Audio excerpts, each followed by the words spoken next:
Hi guys, so in my last video I did promise you that I was going to review this camera. Okay, I did promise you. So I've had this camera for a few days and I've been playing around some settings, and I found out some things. So basically in this video I'll be showing you like some of the cool features of this camera, why I got this camera, and of course for you to see reasons with me before you judge me, say but I just got an iPhone for filming, so why did you're going to see reasons why this camera is very important to my collection. Okay, so first things first, I got this camera for convenience, because your phone, yes, my phone is good, I have a lot of space, my camera, my video quality is top notch, but then I got this for convenience because this is so easy to film.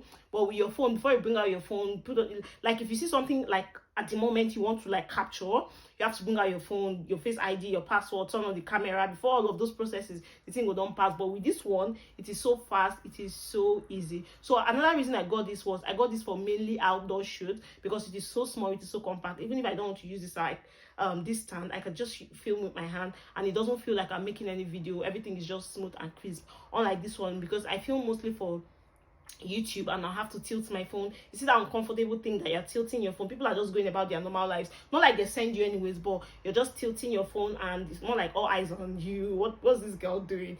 If you're taking portrait, it's easier, like you can easily just, but with landscape it's going to be really obvious.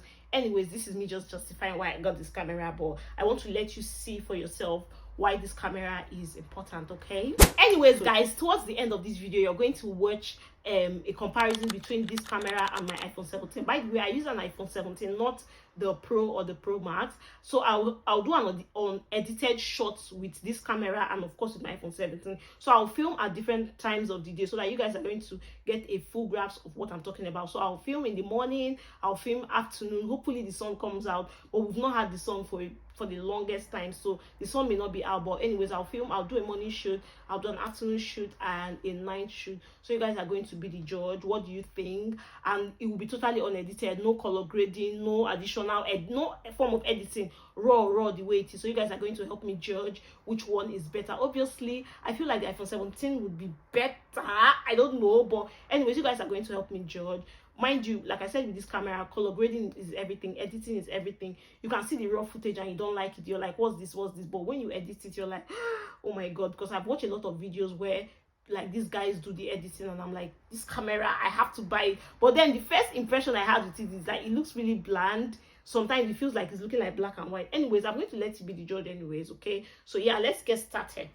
So guys, in the last video I told you about the whole square sensor thing. It means that if you cross promote your videos, or if you cross post, like you shoot videos for YouTube, TikTok, Facebook, Instagram, different social media handles, you don't have to worry about, oh, this video is landscape, how would I crop it so that everything fits into a portrait? You don't have to worry, because with the square sensor you are filming both landscape and portrait at the same time. So when you want to send your videos from your camera to your phone, or when you want to download it, you can switch between the ratio. You can change the ratio to 16 to 19, or 19 or 9 to 16. Either way, 9 to 16 is portrait and 16 to 9 is landscape. So this square sensor is very important for me. I love it so much, because for someone like me that posts on YouTube, on TikTok, on Facebook and anywhere else, I want something like I could use one single clip and multi-purpose it, or what's it called?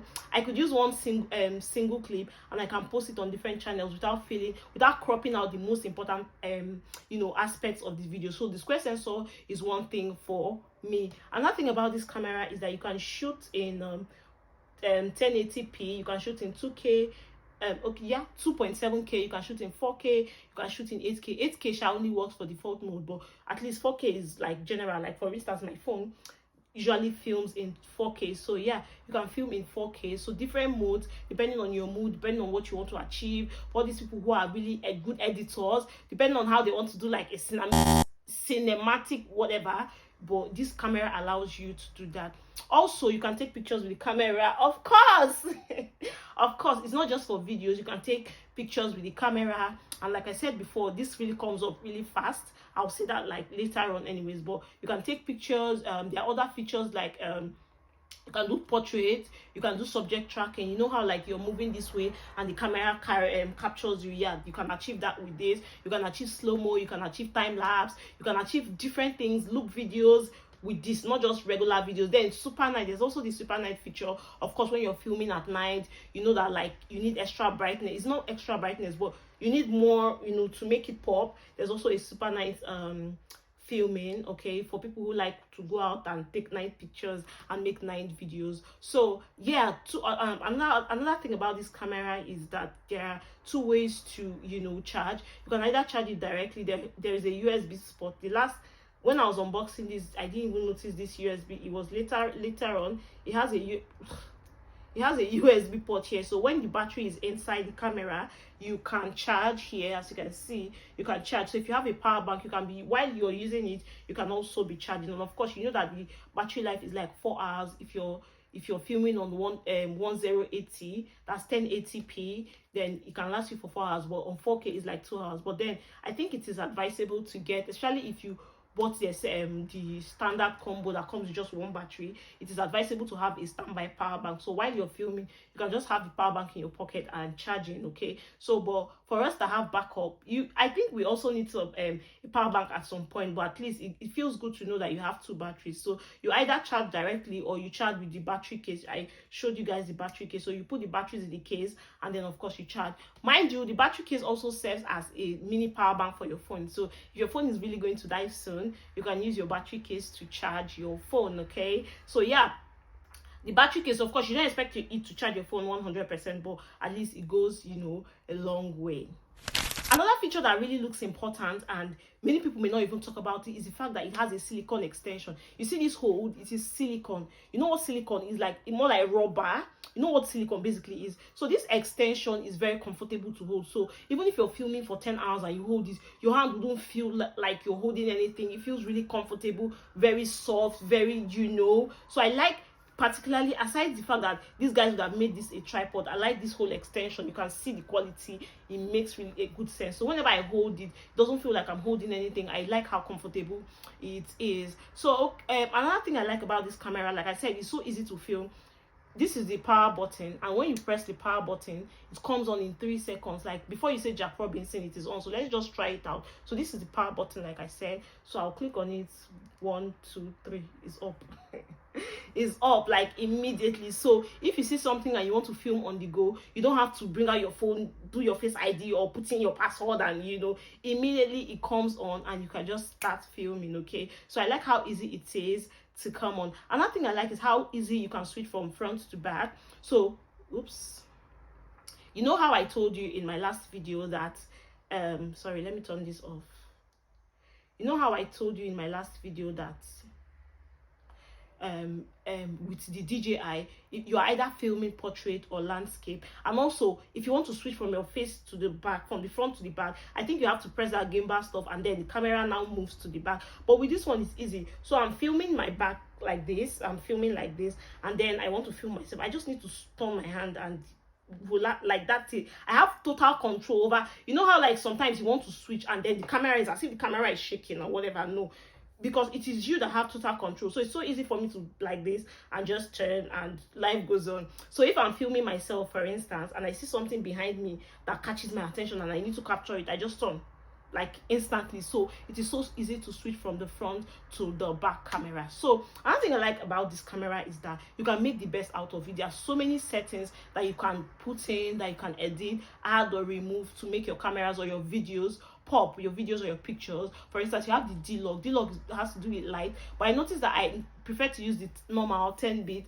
because the D-Log has one kind of lighting, like I don't understand. But the people who review these cameras, they always say that if you're not a very good editor, don't use the D-Log, just use the normal, then do your whole color grading yourself. And that's literally what I'm going to do, because I've tried to film with the D-Log. I'm like, what's this hype about D-Log? Probably I'll understand it later in the future, but not now. So you have settings like the D-Log, you have variable aperture. I talked about it last time, although I'm not really to understand, but basically the variable aperture means that when filming at night, you get clearer, crispier videos, because you can adjust the aperture and whatever that is. But variable aperture, people who reviewed this camera said this is the first camera with a variable aperture. It then means that at any time of day you're filming, you can adjust the aperture to fit into that time of the day and get crispier videos. Another settings is the exposure. You can increase, reduce the exposure. Editors, over to you anyways, but I don't touch that exposure part. It's only while I'm editing, post-production, I do all of the exposure, the little one I know. Okay, you can also adjust the image. You can also add couple of other features like noise reduction. So mind you, I told you that I did not buy the DJI wireless mic, but this has an inbuilt mic, which is not so bad, to be very honest. The only time it becomes problematic is when you're in a very noisy place, and I feel like the audio may not be so bad, but then it has noise reduction in the sense that even when you're filming without a microphone, you can always reduce the noise and get like better sound quality. Of course, with your CapCut, you can also reduce the noise and enhance the voice, so it doesn't feel like I'm missing out on a lot because I don't have the microphone. Okay, so yeah, I think I'm going to use it for a few weeks, months before I think of getting a microphone, but for now I'm very comfortable with the audio output. The next thing I love about this camera is the gesture and the voice command. Okay, so with the gesture, you can do like this to start recording, and then when you're done recording, you can do like this to stop. So I did not set in the gesture because most times, you know, that I'm this person that when I talk, I like to do my hands, like, you know, move my hands around, and I feel like this camera is going to capture it, and then while I'm filming, it will just stop. So I'm like, I don't need the gesture thing. But then there's a voice command. Let's even test the voice command. Let's test the voice command. So there's a voice command where you say start recording, stop recording. So let me turn on this camera and let's try the voice command. Okay, so start recording. It's not working, but I did set it. Start recording. Start recording. Hey, hold up. Let me see if I think it's still on. Yeah, start recording. Stop recording. Take photo. Shut down. Let's try again. Start recording. Take photo. It took the photo, but it's not recording. Start recording. Stop recording. Start recording. I know they talking well. Shut down. Why is start recording and stop recording? But shut down is working. See problem. Anyways, you get my point. Let me try again. I don't know what's wrong with these guys. Start recording. Start recording. Finally started recording. I need to change my accent. Stop recording. Oh, I noticed that when you use British accent, it's right. Let's try again. I was using Nigerian accent. Okay, start recording. Start recording. Start recording. You see? Oh my God. When I use British accent, it works. When I use my Nigerian accent, it doesn't work. Like, well, hello. Stop recording. No.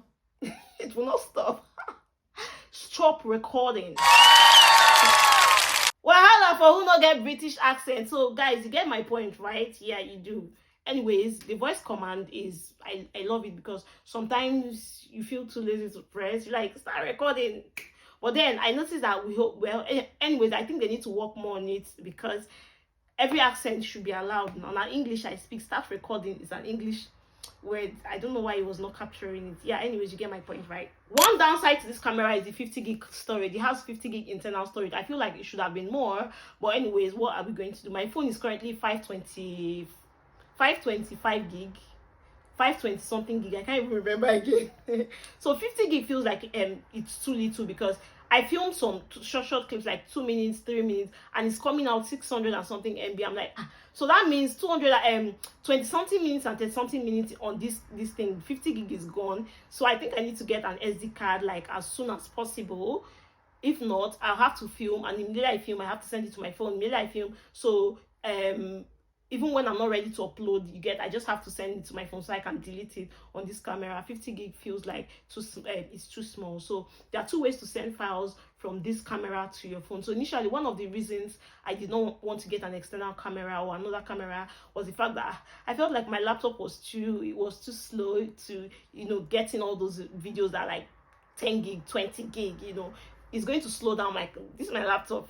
That's why when many of you were getting laptops, I was like, oh, Obviously, if I had the money, I needed to change my laptop, but yeah, not now, by God's grace, really soon. So I like the fact that I can send my files from this to my phone. So there are two ways. There's a DJI Memo app, I told you guys in the last video. So you download it. When you open the app, you can see these videos here on your phone, so you download it to your phone. So simple. Another way is to use like USB to USB cord. So I could use my Apple charger, the cord, to transfer from this camera to, I feel like that one is long process, and I try to even do it like I've tried a few times to do it. I noticed that when I download the pictures, it comes immediately, but with the videos, I don't know, especially with longer videos like those 600, I'm like, if 600 and something MB cannot download immediately, then what happens when it's like 20 gig 30 gig? So I'm like, that USB to USB thing, it's not that all that perfect and nice. Okay, so yeah, the DJI Memo app, you can do it, you know, fast, easy. Okay, yeah.